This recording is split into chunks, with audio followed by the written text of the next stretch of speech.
हरिहंत सिद्ध सूर्य उपाध्याय साधु सर्व अर्थ के प्रकाशी मांगलिक उपकारी है। तिनको स्वरूप जाने रागते वही जो भक्ति काय को नवाई स्तुति को उचारी है। धन्य धन्य तिन ते काज सब आज भरे कर जोड़ बार बार वंदना हमारी है। मंगल कल्याण सुख ऐसो हम चाहते हैं। ओ मेरी ऐसी दशा जैसी तुम धारी है। ओ मेरी ऐसी दशा जैसी तुम धारी है। ओ मेरी ऐसी दशा जैसी तुम धारी है। क्षत्र चूड़ामणि नामक यह ग्रंथ अंतिम अध्याय के संदर्भ में चर्चा चल रही थी। जीवनधर कुमार को वैराग्य उत्पन्न होने जैसी स्थिति यहाँ सामने प्रदर्शित हुई। घटना कुछ इस प्रकार की चल रही थी कि जीवनधर कुमार 30 वर्षों तक राजमहल में राजपाट के साथ रहने के उपरांत अपनी रानियों के साथ में जल क्रीड़ा करते हुए जब किसी एक उद्यान में पहुंचे तो वहां बंदरों को देखकर, बंदर बंदरियों को देखकर और उनकी क्रियाओं को देखकर आपस में नाराज होना, फिर उन्हें मनाने की चेष्टा और फिर एक वृक्ष से कटहल का फल उन्हें प्रदान करना और इतने में वनमाली द्वारा वो कटहल का फल छीन लिया जाना। ये सारी घटना को जब जीवनधर कुमार ने वहाँ देखा तो देखते ही उन्हें वैराग्य उत्पन्न हो गया। और वो जो वैराग्य के क्षण थे उन क्षणों को यहाँ बतला रहे हैं। पेज नंबर है 522, 27 नंबर का यह श्लोक है। जीवनधर कुमार को वैराग्य उत्पन्न होना, यहाँ से चर्चा कुछ आगे बढ़ेगी। इत्यशेषं विशेषज्ञो वीक्षमाण क्षितीश्वर तत्क्षणे जात वैराग्यादनुपेक्षाम् अभावयत्। यह सब घटना देखने वाले विद्वान राजा जीवनधर कुमार ने उसी समय वैराग्य उत्पन्न होने से 12 भावनाओं का चिंतन किया। देखिए, वैराग्य उत्पन्न करने में यदि कोई समर्थ है तो वे 12 भावनाएं हैं। माने 12 भावनाओं का चिंतन इस जीव को वैराग्य उत्पन्न करने में समर्थ है। और यही कारण है कि प्राचीन काल से ही अपने दिगंबर जैन समाज में माताओं बहनों के माध्यम से आपने देखा होगा अपने घरों में 12 भावनाओं का पाठ करने की एक परंपरा सी रही थी। आप हम लोगों को भी यदि याद है तो वो बचपन के ही संस्कार हैं। यह बात अलग है कि हम हमारे बच्चों को याद नहीं करा पाए। क्या मैंने आपके बच्चों को शायद याद नहीं हो क्योंकि वो आपने पाठ की परंपरा नहीं रखी, कायम नहीं रखी, लेकिन बुजुर्गों में तो वो पाठ की परंपरा कायम ही थी। राजा राणा छत्रपति हातिन के असवार मरना सबको एक दिन अपनी अपनी बार, ये जो पाठ की स्थिति है ये पाठ बचपन से सुनते आ रहे हैं। आखिर इस पाठ का प्रयोजन क्या था, इस पाठ में कहा क्या गया है और उनका जो मूल प्रतिपाद्य था, उन सब की चर्चा ये वादीप सिंह सूरी आचार्य देव यहाँ जीवनधर कुमार के माध्यम से एक बार बतलाना चाहते हैं। ये सब प्राचीन 12 भावनाएं हैं जिनकी चर्चा यहाँ मिल रही है। भूधरदास जी द्वारा लिखी गई ये 12 भावना जो जन जन के कंठ का आहार बन गई है वो तो उसकी सहजता और सरलता के कारण, लेकिन 100 से ज़्यादा 12 भावनाएं आज उपलब्ध है वर्तमान समय में। भावना शतक के नाम से एक पुस्तक प्रकाशित भी है जिनमें 100 से ज़्यादा विद्वानों के द्वारा, मुनिराजों के द्वारा, ज्ञानियों के द्वारा वो 12 भावनाएं लिखी गई। आखिर ये 12 भावनाएं होती किस लिए है, इन 12 भावनाओं का बेस क्या है, आधार क्या है। देखिए, आचार्यों ने जब वैराग्य संबंधी प्रकरण लिखे तो 12 भावनाओं को लिखा। प्राचीनतम समय में यदि हम देखते हैं तो हमें आचार्य कुंद स्वामी की वारसाणु व्याख्या मिलती है, और उमा स्वामी आचार्य द्वारा लिखा गया जो तत्वार्थ सूत्र ग्रंथ है, जिसे सूत्र जी के नाम से समाज में कहा जाता है, उसके 9वें अध्याय में अनित्या शरण संसारे कत्वान्यत्वा शुच्याश्रव बंध शुच्याश्रव संवर निर्जरा लोक बोधि दुर्लभ धर्मस्वाख्या तत्वानुचिंतन मनोप्रेक्षा, ये एक 12 भावनाओं के नाम प्रदर्शित करने वाला सूत्र दिया। जब इनकी व्याख्याएं आचार्यों ने की तो ऐसी व्याख्याएं की कि वैराग्य को उत्पन्न करने वाली हैं ये 12 भावनाएं। इन 12 भावनाओं के चिंतन से वैराग्य उत्पन्न होता है। संसार शरीर भोगों से विरक्ति उत्पन्न होती है, लेकिन चिंतन से, बोलने से नहीं। मुंह से तो बोल दिया लेकिन भाव नहीं समझा तो फिर वो वैराग्य उत्पन्न करने में समर्थ नहीं हो पाएगी। ये जीवंदर कुमार चिंतन क्या कर रहे हैं, ये जीवंदर कुमार क्या सोच रहे हैं, ये बातें यहाँ इसके माध्यम से बतलाई जा रही है।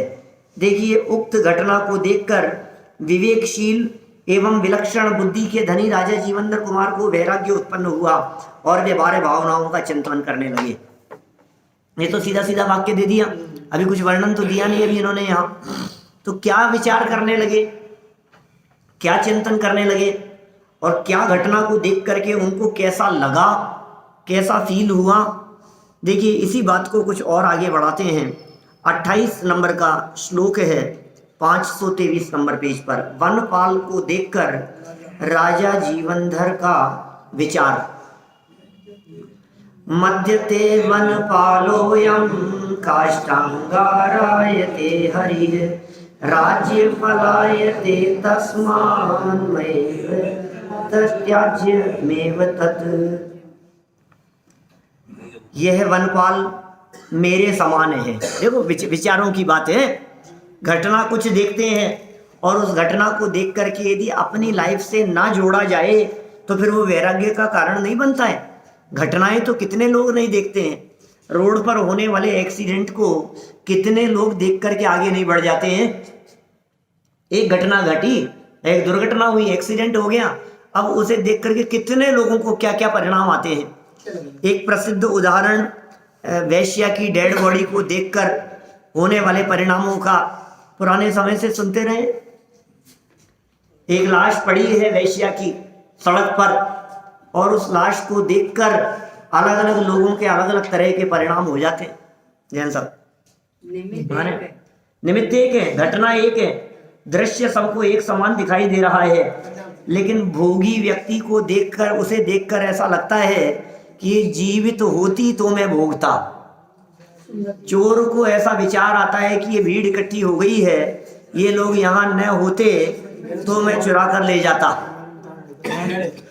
गहने उतार कर ले जाता। वहीं यदि कुत्ता है कोई तो उसे विचार आता है इस तरह का कि कोई न हो तो मैं इसका मांस भक्षण करूं। यदि वहीं कोई ज्ञानी सज्जन पुरुष है तो उन्हें उसे देखकर ऐसा परिणाम आता है कि देखो कैसी दशा है, इसने धन इकट्ठा करने में अपना जीवन किस तरह से भोगों में बर्बाद कर दिया, और आज देखो यही तो दशा होनी है सबकी। तो एक ही घटना को देखकर अलग अलग लोगों के मन में अलग अलग तरह के परिणाम आ जाया करते हैं। जगत की घटनाएं तो एक जैसी होती है, लेकिन आपको उसे देखकर कैसा भाव आ रहा है ये अपनी वृत्ति के अनुसार। हमारी वृत्ति किस तरह की है, हमारी परिणाम किस तरह के हैं, हमारी सोच किस तरह की है, हमारा चिंतन किस तरह का है, या फिर ऐसा भी कह सकते हैं हम कौन से माहौल में रहते हैं, किनके बीच में उठते बैठते हैं। जीवंदर कुमार तो बचपन से ही ज्ञानी थे। मुनिराज आर्य नंदी के निर्देशन में इनकी शिक्षा दीक्षा हुई थी। माने शिक्षा जो इन्होंने प्राप्त की वो आर्य नंदी के निर्देशन में प्राप्त की थी। बचपन से ही वैरागी परिणति के तो थे ही, वेद विज्ञानी थे, सम्यक दृष्टि थे, बुद्धिमान थे, विवेकशील थे, और तद्भव मोक्षगामी हैं ही। और जिस माँ के गर्भ में इन्होंने जन्म लिया वो माता विजया भी अत्यंत वैराग्यमय परिणामों वाली थी। यही कारण है कि पुत्र के जन्म के उपरांत वो आरी गांव के आश्रम में, संन्यास आश्रम में चले गई। वो अपने भाई के यहाँ नहीं गई। उनका जो भाई था वो राजा था, राजा गोविंद राज विजया रानी के भाई थे, जीवंदर कुमार के मामा थे। वो चाहती तो वहाँ जा सकती थी, लेकिन वो वहाँ नहीं गई। आपको घटना बतलाऊं सुदीप जी साहब, ये घटना कुछ इस तरह की है कि जीवंदर कुमार का जन्म शमशान में हुआ था। अब ये सब बातें इनको याद आ जाएंगी इस तरह की। राजा सत्येंद्र के पुत्र थे और काष्टांगार उनका सेनापति था। राजा सत्येंद्र अपनी पत्नी के मोह में इतने ज्यादा व्यस्त हुए कि वो काष्टांगार जो सेनापति मंत्री था ना, वो संभालने लगा। चल रहा है सब। अपने मिलाप चंद जी पहाड़िया साहब थे यहाँ, बहुत वर्षों पहले प्रवचन किया करते थे टोलियों के मंदिर में। वो कहते थे नौकर का कोई दोष नहीं जब मालिक को होश नहीं। यदि नौकर घर में चोरी कर रहा है और कुछ हेरा फेरी कर रहा है तो नौकर का कोई दोष नहीं है, मालिक को ही होश नहीं है। तो ऐसी ही स्थिति है वहाँ। सत्येंद्र महाराजा की बात कर रहा हूँ, जीवंदर कुमार के पिताजी, उन्हें कुछ जब होश नहीं था तो हेरा फेरी करने लगा काष्टांगार। और हेरा फेरी करते हुए सेना को अपने पक्ष में कर लिया और बगावत करते हुए राजा सत्येंद्र के ऊपर ही आक्रमण कर दिया।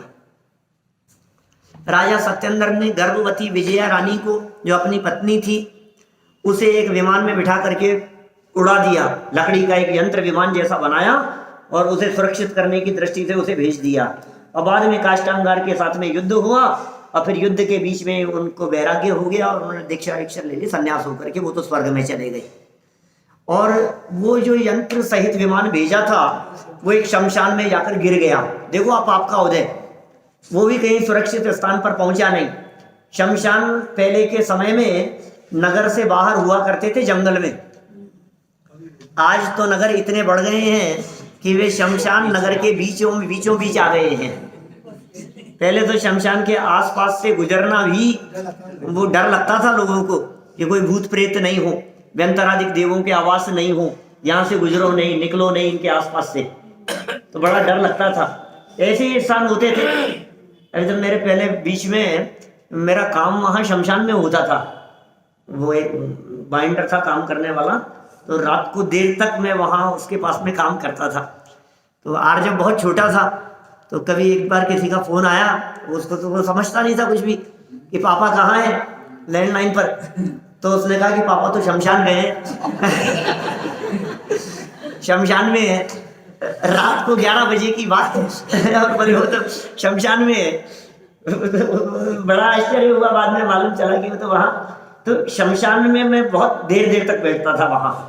तो डर, लोग मेरे से पूछा आपको डर नहीं लगता है? डर किस बात से लगे?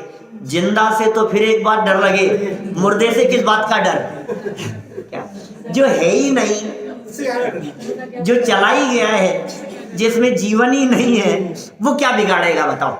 जिंदा तो फिर आपका कुछ बिगाड़ सकता है। तो शमशान में जाकर के वो गिर गया विमान।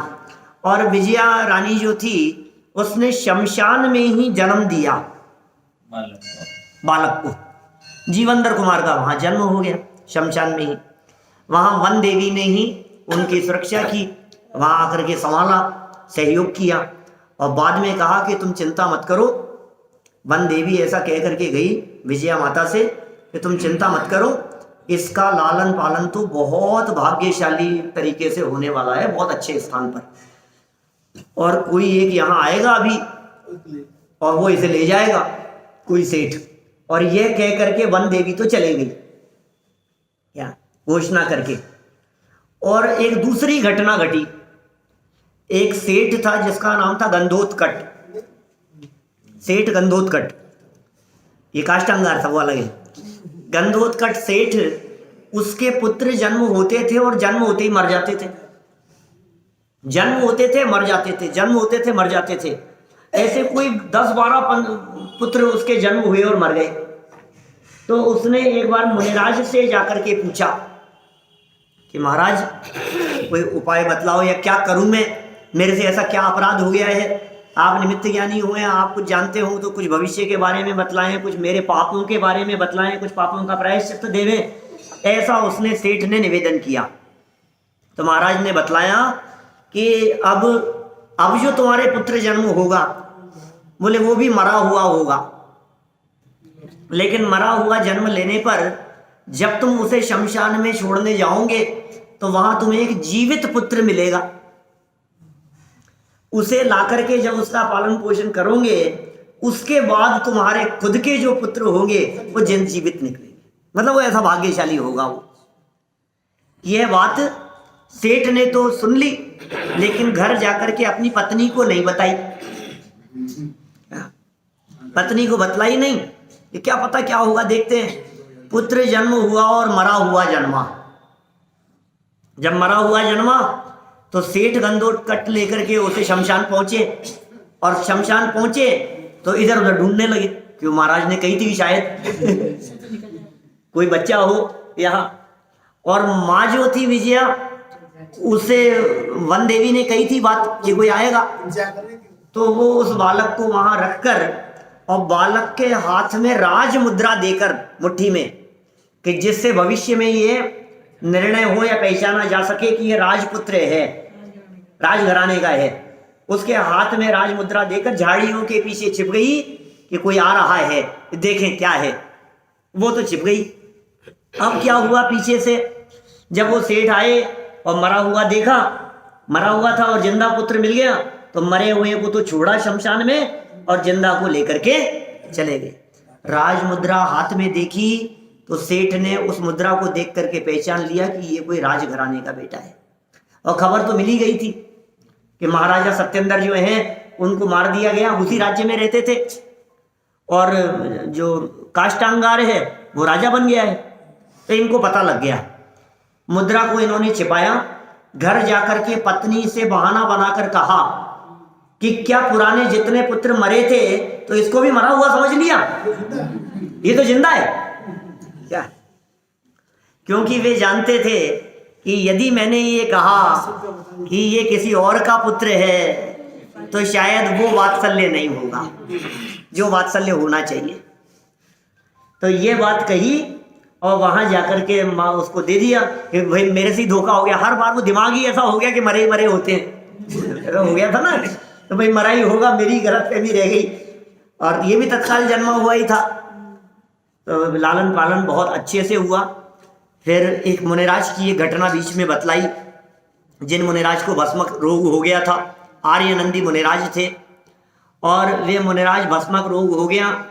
उन्होंने दीक्षा का छेदन किया और गृहस्थ रूप लेकर उपचार कराने के लिए इधर उधर वे विचरण करने लगे। तो एक बार बालक जीवंदर कुमार के हाथ से एक ग्रास भोजन करने पर इनका वो रोग दूर हो गया मुनिराज का। आर्यनंदी नाम था मुनिराज का। तो आर्यनंदी मुनिराज पहचान गए, निमित्त ज्ञानी थे। तो उन्होंने कहा कि मुझे प्रत्युपकार चुकाना चाहिए, इसकी वजह से मेरा रोग दूर हुआ है, मैं पुनः दीक्षा तो लूंगा लेकिन पहले इसको शिक्षा प्रदान करूंगा। तो आर्यनंदी ने जीवंदर कुमार को शिक्षा प्रदान की। फिर जीवंदर कुमार को शिक्षा देने के बाद जब वे युवा जैसे हो गए, 2-5 साल उनको पढ़ाया, तो उनको अंत समय में फिर वो एक पूरी बात भी बतला दी कि तुम इस नगर के राजा के बेटे हो, और ऐसे ऐसे पूरी घटना, ऐसे मुनिराज के निमित्त से ऐसा हो, खुद की घटना को पूरा बतला करके। क्योंकि उस समय तो एक ग्रास लेने से लेकर के वो चले गए थे, बच्चे को भी पता नहीं था, सब घटना घट रही थी ऐसी। बाद में उन्होंने आर्यनंदी ने पढ़ाया और पढ़ा करके पूरी घटना बतलाई।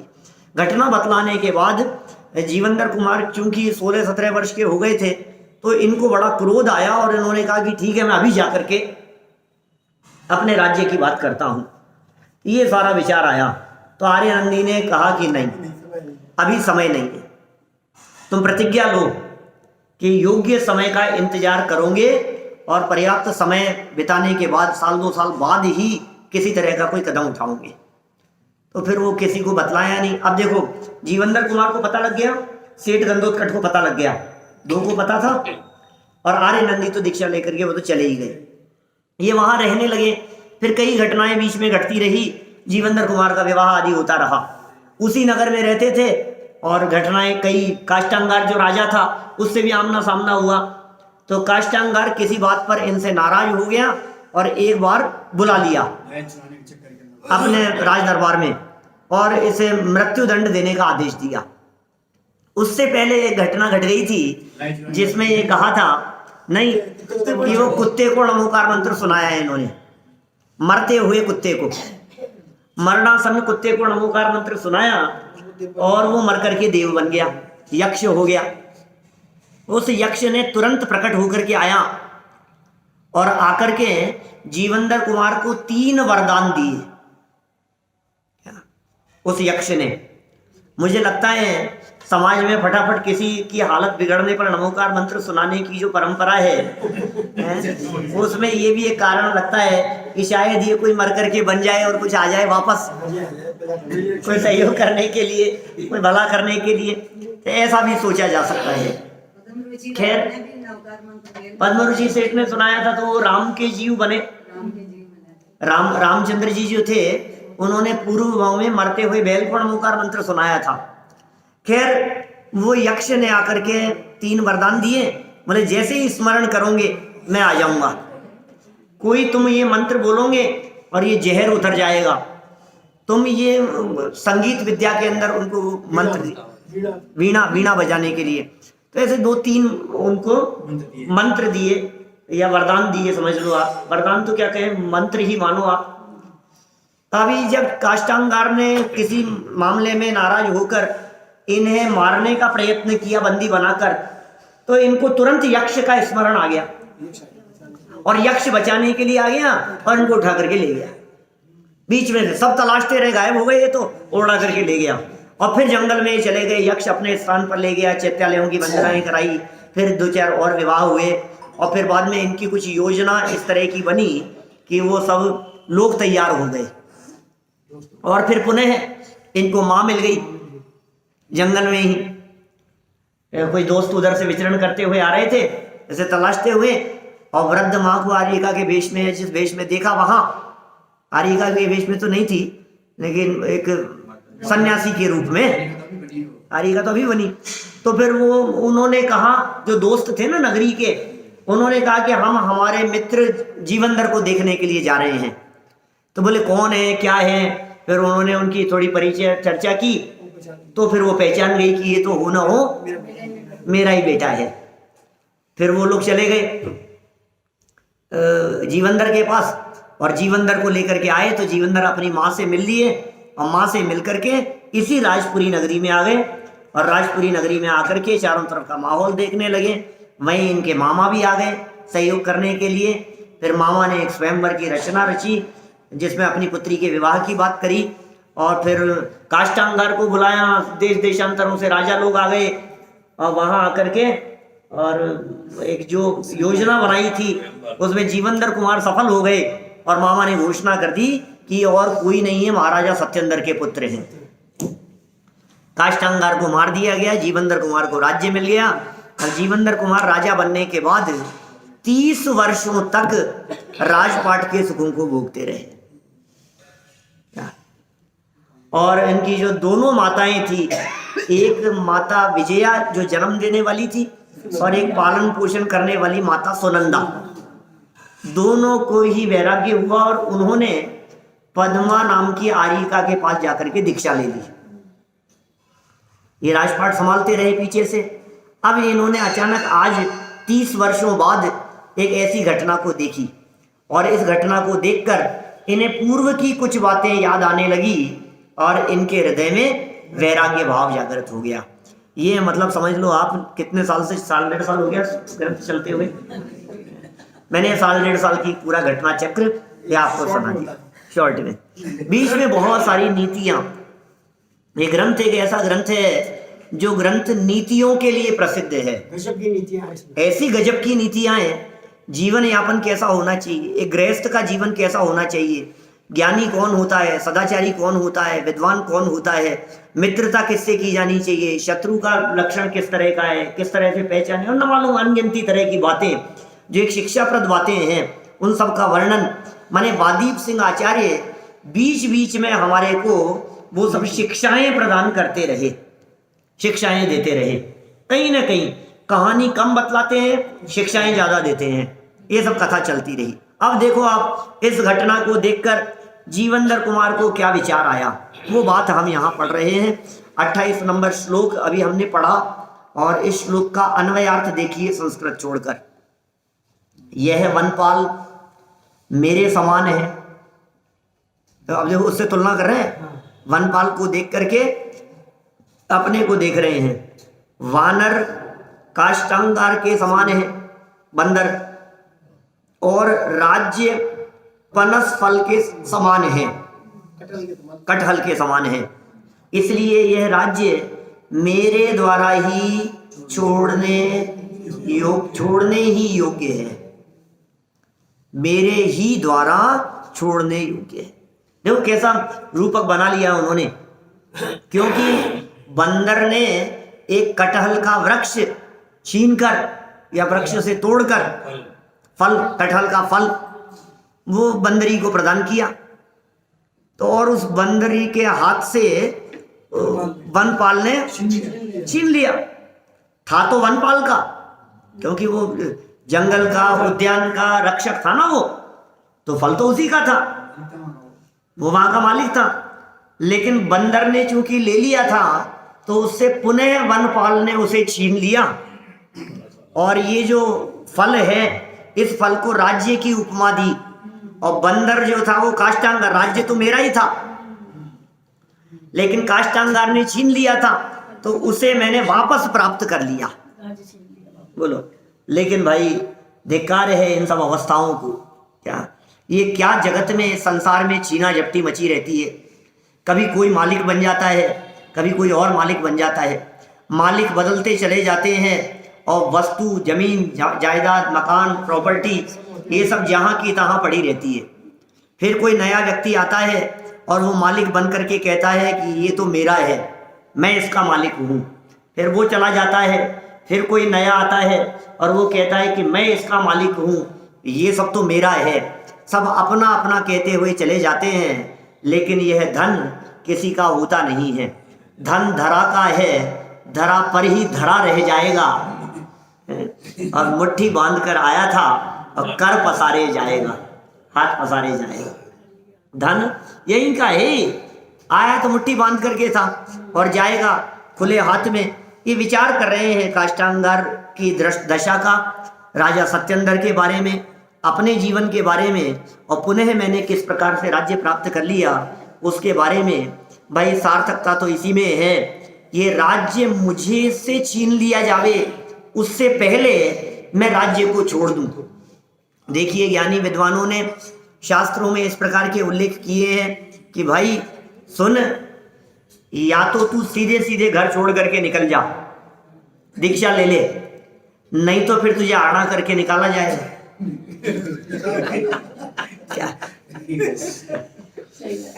माने, यदि तू सीधे सीधे इसको छोड़ देवे, दीक्षा ले लेवे वैराग्य परिणाम लेकर के, तब तो उचित ही है, अपने इस जीवन को सफल सार्थक करेगा। और यदि नहीं करेगा तो फिर चार लोग मिलकर तुझे आड़ा करके निकालेंगे, और सब मिलकर के तुझे वहां ले जा करके छोड़ आएंगे जंगल में, घर से दूर। हाँ, माचिस लगा देगा। तो खैर इन सब बातों के बारे में जीवनधर कुमार विचार कर रहे हैं कि कोई दूसरा हमें छोड़े उससे पहले हम इसे छोड़ देवें। ये जगत के संयोग हमसे छूटे उससे पहले हम ही इन्हें त्याग कर देवें। आप जानते हैं सन्यास किसे कहते हैं? आप जानते हैं समाधि मरण क्या होता है? एक समाधि मरण के ऊपर एक विशेष संगोष्ठी का आयोजन था अपने जवाहर नगर मंदिर में। विमल सागर जी महाराज के समाधि के प्रसंग पर रखा था स्यादवादमती माता जी ने, तो उसमें बुलाया था मुझे भी मुख्य वक्ता के रूप में। तो समाधि मरण के संदर्भ, उसके बाद में तो बहुत चिंतन किया, तो वहाँ मैंने बात कही कि बड़ा आश्चर्य हुआ। माता जी शाश्वतमती माता जी थी और उनके संग के थे सब, अपने इनके सेठी जी वगैरह और भी सारे बहुत सारे लोग थे। तो इतना मैंने कहा कि समाधि किसका नाम? देह छूटने के पहले देह के प्रति अपनापन छूट जावे, देह न छूटे और देह के प्रति अपनापन छूट जावे, फिर होने वाले मरण का नाम है समाधि मरण। और अपनापन तो न छूटे और देह छूटे, इसका नाम है मरण। मरण और समाधि मरण में क्या फर्क है? फिर उसके बाद में तो इस विषय के ऊपर खूब अध्ययन किए। फिर तो अपन ने यहाँ समाधि मरण के ऊपर चलाया भी था। 17 प्रवचन है उस पे, 17-18 प्रवचन है गुमानी राम जी वाला। कल गुमानी राम जी पर चर्चा की थी अपन ने विस्तार से, गुमानी राम जी के मंदिर में ही कल प्रसंग चला था। फिर ये हाईकोर्ट, राजस्थान हाईकोर्ट का जब प्रकरण चला तो हमने वकील साहब के साथ में बैठकर, आपके दौसा के वकील साहब सुधीर जी हो चाहे हेमंत जी सोगानी हो, उनके साथ में बैठकर हमने पूरी उसकी योजना तैयार की और पूरा ग्रंथों को पढ़ करके, 2 ही विद्वान थे उसमें, एक मैं था और एक आनंद जी थे विद्यापीठ से, हमने मिलकर के पूरी योजना तैयार की समाधि मरण के संदर्भ में। तो समाधि किसका नाम बोलो? तो समाधि किसे कहे हम? कि भाई अपनापन टूटे पहले तेरा, ये पहला काम है। देह के प्रति अपनापन टूटे, संयोगों के प्रति, परिवार के प्रति, धन दौलत वैभव के प्रति, उनके प्रति अपनापन अंदर में टूटा। अब उसके बाद जब भी जैसा परिस्थिति के अंदर जो मरण होगा, उसकी जो प्रक्रिया भगवती आराधना आदि ग्रंथों के अंदर जिस तरह से विस्तार से वर्णन करके बतलाई है, वो विधि पूर्वक मरण के लिए नहीं, मरण की इच्छा हो तो उसका नाम समाधि मरण नहीं है, और जीने की इच्छा हो तो उसका नाम भी समाधि मरण नहीं है। जीने की हो न वांछा, मरने की हो न इच्छा, परिवार मित्र जन से मैं मोह को हटाऊं। ये वो स्तुति है, दिन रात मेरे स्वामी मैं भाव बनाए भाव, उसकी पंक्तियां हैं। जीने की हो न इच्छा और मरने की हो न इच्छा, जीने की भी इच्छा नहीं और मरने की भी वांछा नहीं। बोलो ये कैसी कैसी स्थिति होगी? मेरी भावना में बोलते हैं रोजाना, किसका ध्यान जाता है? कौन ध्यान देता है पंक्तियों की तरफ? पाठ कर जाते हैं, समूह रूप से सब बोल जाते हैं, लाखों वर्षों तक जीऊं या मृत्यु आज ही आ जावे। तैयार हैं आप इसके लिए? मृत्यु आज ही आ जाए, आप इसके लिए तैयार हैं? आपने कमर कस रखी है? नहीं नहीं नहीं, अभी तो इतने सारे काम बाकी है, अभी तो ये सब व्यवस्थाएं बाकी है। क्यों सुदीप जी साहब? अभी तो माइनॉरिटी की व्यवस्थाएं सारी सब देखनी है, कुछ काम हो जाए, मंदिर की व्यवस्थाएं हैं, यहाँ की व्यवस्थाएं हैं, समाज के काम है, क्या क्या लगता है साहब? अरे नहीं नहीं, अभी आ जाए, अभी एक बार सूचना तो दे दूं घर पे। मैं यहाँ आया हुआ, अभी तैयार है क्या आप इसके लिए? इसका नाम समाधि की तैयारी है। हमें कोई दिक्कत नहीं है, मैं हजारों लाखों वर्षों तक जीऊं तो भी मुझे कोई प्रसन्नता नहीं है, और यदि मैं मर जाऊं अभी ही तो मुझे किसी तरह की कोई खेद खिन्नता नहीं है। इस तरह के परिणामों का नाम समाधि मरण है। ये समाधि की भावना, समाधि की तैयारी, ये वैराग्य में परिणाम। और सच में जगत के स्वरूप को यदि आप देखेंगे तो वैराग्य हुए बिना नहीं रहेगा। उमा स्वामी आचार्य तत्वार सूत्र में कहते हैं, वे कहते हैं जगत काय स्वभाव व संवेग वैराग्यार्थम। 7वें अध्याय का सूत्र है तत्वार सूत्र का। जगत काय स्वभाव व संवेग वैराग्यार्थम, जगत का स्वरूप और शरीर का स्वरूप अभी सब दिखाने वाले हैं आगे क्रम से चलते हुए, क्योंकि ये नीचे दिख रहा है ना अनित्य अनुप्रेक्षा, ये 12 भावनाओं की चर्चा प्रारंभ करेंगे नीचे आगे चल करके। तो 12 भावनाओं की चर्चा में यही तो सब बतलाएंगे। देखो जगत का स्वरूप, देखो शरीर का स्वरूप। आपको जगत के जीवों का स्वरूप देखकर, ये जगत की क्षणभंगुरताओं को देख करके वैराग्य उत्पन्न ना हो, ये तो आपके हृदय की कठोरता ही समझना चाहिए। हृदय हमारे इतने कठोर हो गए हैं कि हम इन बातों को सुन सुन करके भी चिकने घड़े जैसे हो गए हैं। एक न कान करे जी, ऐसी जनवाणी स्तुति की लाइन है ना। हाँ, कुछ ऐसा देखो आप, ये अग्निकांड में इतने मर गए, वहाँ इतने मर गए, वहाँ बाढ़ आ गई, वहाँ भूकंप आ गया। रोज घटनाएं देखते हैं, घर में देखते हैं, परिवार में देखते हैं, मिलने वालों में देखते हैं, रिश्तेदारों में देखते हैं। सगे पिता पुत्र भाई बच्चों को अपने देख रहे हैं, मर रहे हैं। आज ये हालत, अरे कुछ नहीं था, 22 साल का कैंसर बतला दिया, बोलो अब अभी क्या किया इसने। इनका तो शुद्ध सात्विक जीवन था, अब इनके कैसे हो गया। एक तो पूर्वकृत कर्म का उदय और वर्तमान में जो मिलावट का जो खान पान है वो सब, ये सब इसी के हाल है। तो देख देख करके वैराग्य नहीं आता। ये देख रहे हैं जीवंदर कुमार, देखो घटना कैसी बन जाती है। एक छोटी सी घटना, जंगल में खड़े खड़े बंदर को देखकर और वनपाल को देखकर इतनी सी घटना को देखा और वैराग्य का माहौल उनके दिलो दिमाग में छा गया। मैं नहीं कहता हूं ऐसी बात, बादलों के विघटन होते हुए देख करके, इंद्रधनुष को देख करके, बिजली की चमक को देख करके, जैसा दौलत राम जी ने छेड़ाला में लिखा, सुर धनु चपला चपलाई बिजली की चमक के समान। ये सब इतना क्षणिक दिखाई दे रहा है, कुछ भी नहीं था, एकदम दाढ़ में दर्द शुरू हो गया। ये अपने आप को देखो ना क्या हुआ। अचानक कान में आवाज आना शुरू हो गया, अचानक कुछ भी नहीं, ये घुटना कट कट बोलने लग गया, मेरे से उठा ही नहीं जा रहा है। ये क्या हुआ? ये आपको क्षणिकता नहीं दिख रही? हाँ, ये सब क्षणिकताओं की जो चर्चाएं हैं, ये सब बातें तो अपन विस्तार से नीचे वाले श्लोक से करेंगे कल। लेकिन अभी देखो आप कितनी मार्मिक बात कह रहे हैं जीवंदर कुमार। सरल अर्थ देखो, राजा जीवंदर कुमार विचार करते हैं। क्या विचार कर रहे हैं? कि यह वनपाल तो मेरे समान है, बंदर काष्ठांगार के स्थान पर है, जिसने छीन लिया था, किसी दूसरे की संपत्ति को जबरन छीन लिया है। और राज्य ये कटहल के फल के समान है, अतः इस राज्य का मुझे ही त्याग करना चाहिए। मैं स्वयं ही यदि इस राज्य का त्याग कर दूं तो इससे उत्तम तो और कोई बात हो ही नहीं सकती है। देखो भाई, बच्चे तुम्हारे को चाकू दिखाकर, चाकू तो नहीं दिखाएंगे, इतने तो संस्कारी होंगे, लेकिन धमकी देकर तुमसे तुम्हारी संपत्ति छीनने की बात कहे कि मैं ही अधिकारी हूं, इतना तो मैं लूंगा ही, उससे पहले ही तुम वो बिल तैयार कर दो।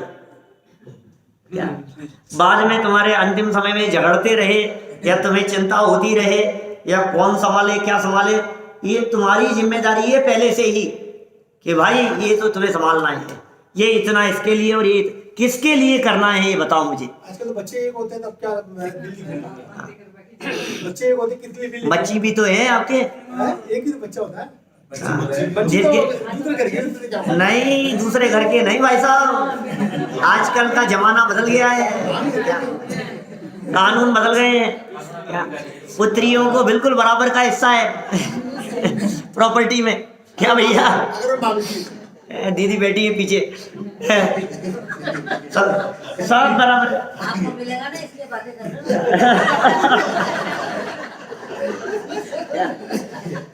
बहुत मामला बड़ा है, ये जो कानून है ना आज के समय में, ये बड़ा खतरनाक है।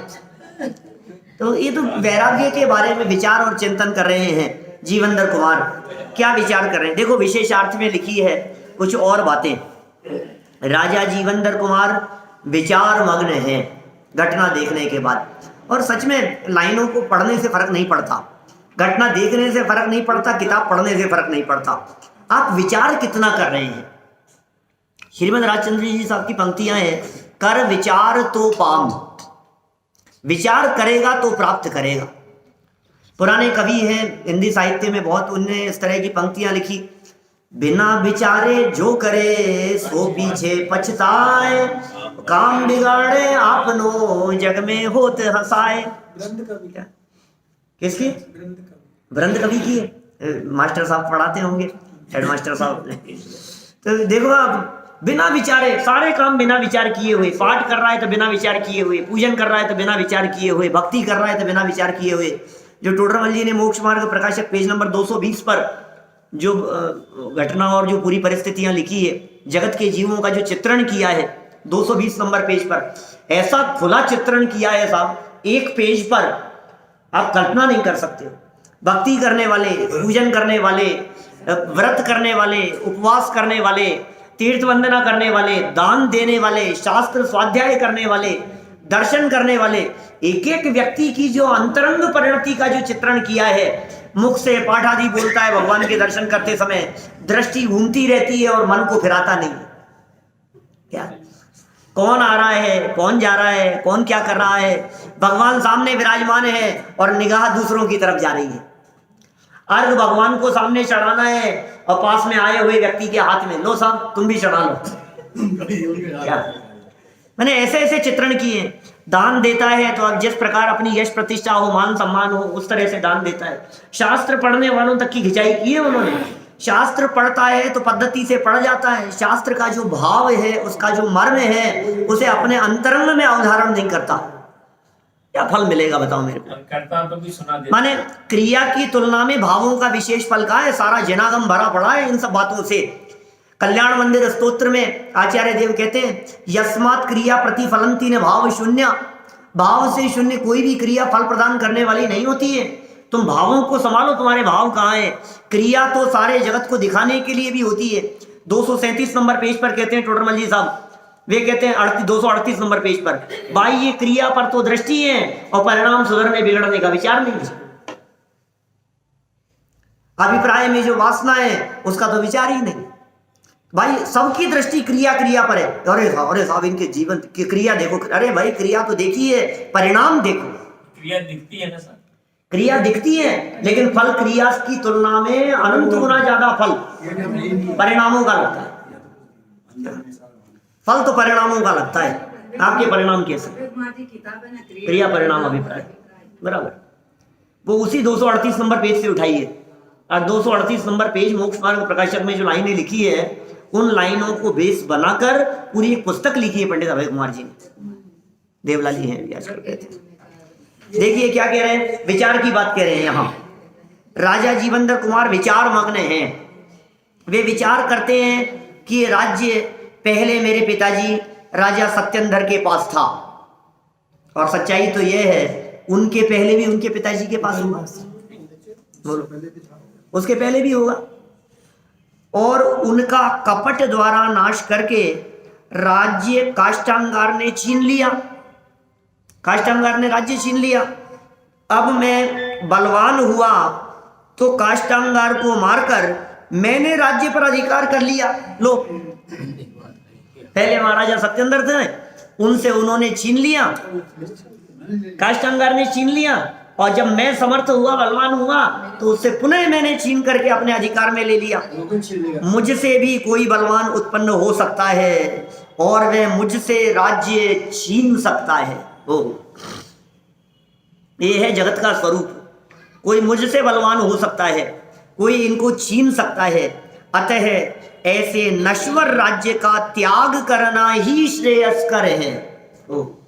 भाई देखिए, धन और संपत्ति के संदर्भ में सदासुखदास जी कासलीवाल लिखते हैं, अपने यही जयपुर में काम किया उन्होंने बहुत। सदासुखदास जी कासलीवाल रत्नकरण श्रावकाचार्य की जिन्होंने टीका लिखी, दर्शनिका लिखी, वे क्या लिखते हैं, धन की तो 3 ही गति है, दान, भोग और नाश। 3 ही गति है। या तो तुम भोग लो क्या, या फिर दान दे दो, नहीं तो नष्ट तो होना ही है। ये नष्ट हो जाएगा, ये कुछ काम नहीं आएगा, ये धरा रह जाएगा। ये कह रहे हैं ये नश्वर है, ये इसका त्याग ही श्रेयस्कर है। कैसे विचार आते हैं देखो, जिनकी भली होनहार होती है उन्हें ही इस प्रकार के विचार आया करते हैं। ये विचार मग्न होकर के विचार कर रहे हैं कि ऐसे नश्वर राज्य का, नश्वर क्यों कह दिया, क्योंकि कभी कोई और कभी कोई, और अपना अपना कहते रहे। हम लोग नहीं कहते हैं अरे साहब ये हमारा ही मकान था, पहले यहाँ रहते थे हम, कि अभी तो इसमें रह रहे हैं, और फिर थोड़ा आगे चलता है कहता है अभी यहाँ शिफ्ट होने का विचार चल रहा है। भूत वर्तमान भविष्य कहाँ कहाँ इसका अपनापन दौड़ता है, अपना अपना अपना, ये तो मेरा ही है। अरे कौन सा किसका है, हर आदमी अपना कहता है। मैं आपसे पूछता हूं ये ग्रंथ किसका है, बताओ ये ग्रंथ किसका है?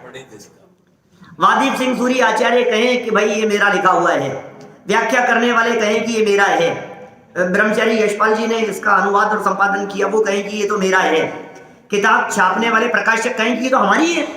हमने छापी है। हमने छापी है। बाइंडिंग करने वाला कहे कि ये तो मेरी बनाई हुई है, मैंने ही तो बनाई है। हर व्यक्ति इसे जैसे मैं पुस्तक की बात कह रहा हूं, इसी तरह से ये शर्ट किसकी भाई साहब बतलाओ, ये टी शर्ट किसकी, ये जैकेट किसकी? कंपनी वाला कहता है मेरी, फैक्ट्री वाला कहता है मेरी, डिस्ट्रीब्यूटर कहता है मेरी, बेचने वाला कहता है तो मेरी दुकान की है, जिसने कपड़ा बनाया है, जिसने डिजाइन बनाई तो मेरी डिजाइन है, मेरा डिजाइन किया हुआ है, ये किस तरह से बनेगी? लोग इसे अपना अपना कह करके मर जाते हैं। सारे जगत का स्वरूप ऐसा है, हर वस्तु के संदर्भ में ये बात लागू होती है। ये कह रहे हैं भाई ये वस्तु हमसे छूटे उससे पहले ही त्याग कर देना श्रेयस्कर है। ऐसे वैराग्यमय विचार पुनः पुनः राजा जीवनधर के मन में उत्पन्न हो रहे हैं और इन्हीं वैराग्यमय परिणामों के बीच चलते हुए उन्होंने 12 भावनाओं का, जिन्हें अनुप्रेक्षा कहा जाता है, उनका चिंतन करना प्रारंभ किया। किस प्रकार का चिंतन किया होगा उन्होंने?